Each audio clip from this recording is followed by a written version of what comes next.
Okay, on to problem number 2. So this is the for loop problem from this exam. So what we're going to have to do is figure out what this for loop does and basically understand the code that's being executed. So for part A, how many total bytes are allocated for all of the variables used by this program show work? So in this case, we do want to have you show some amount of work that shows that you know how these are divided. So the variables in this program are things that start with int, float, char, or that are some type of array of those types. So you want to look for lines that start with int, char, or float, whether or not they have a pointer asterisk next to it or not does matter, but in this case we just want to find where those variables are. So the variables are on these two lines, and that means we need to sum up those things. So we have time, start, stop, and interval are all integers. Integers are 4 bytes times 4 variables, right? For time, stop, start, and interval.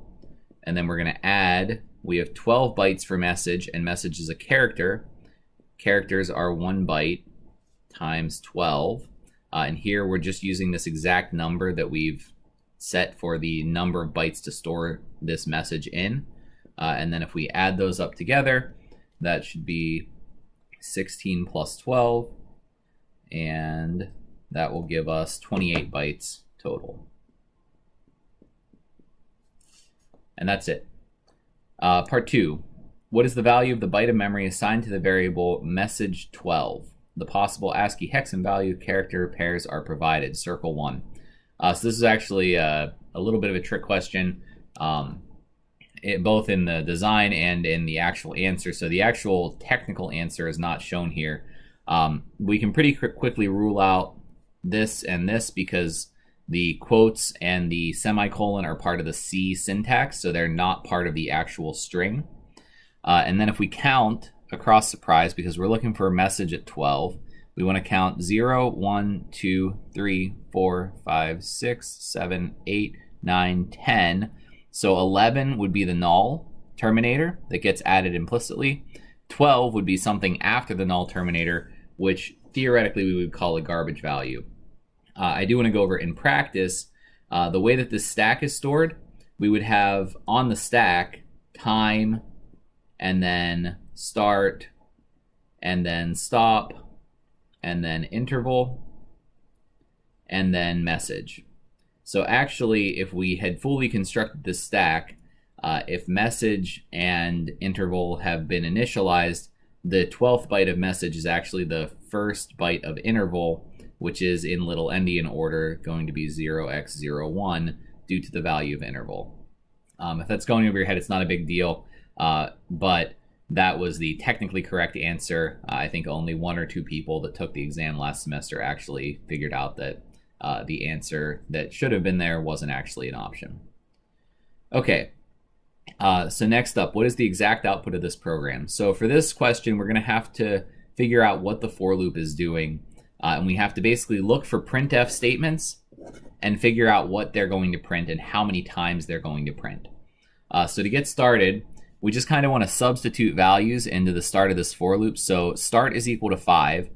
So we're going to have time is equal to start. We're going to have time is going to be greater than or equal to stop, or greater than stop, and stop is 0. And interval is going to be 1. So each time our for loop is going to start at 5. It's going to continue executing until time is not greater than 0. So as long as time is greater than 0, it's going to keep going. And then finally, we're going to do time equals time minus 1 every time we execute the loop. So it's probably helpful to just list our loop variable here, which is time. We know that it's going to start at 5. So then what does this printf do when time is 5? Well, it's going to print %d ... and it's going to substitute that %d for whatever is currently in time. Time is currently 5, so we're going to print 5 ... Now we do our loop update, which is time equals time minus 1. Time is currently 5, so time is now going to be 4. 4 is greater than 0, which is our loop exit condition, so we're not going to exit yet, which means we're going to do the body of the loop again. So again, we're going to substitute time in for that %d, and do 4 ... So let's just continue and see that we're going to do 3 is greater than 0, 2 is greater than 0, 1 is greater than 0, 0 is not greater than 0. So that's false. That means we're going to stop our loop whenever the time variable gets to 0. So for all of these other time values of 3, 2, and 1, since we've already done 5 and 4, we're going to want to add 3 ... 2 ... 1 ... Okay? Now, when time gets to 0, we're going to exit the loop, which means we're going to go to the line afterwards, which is printf /n, meaning we're making a new line. So we're going to be on a new line here for our input or output, /t, which is new tab. So we're going to add some spacing here.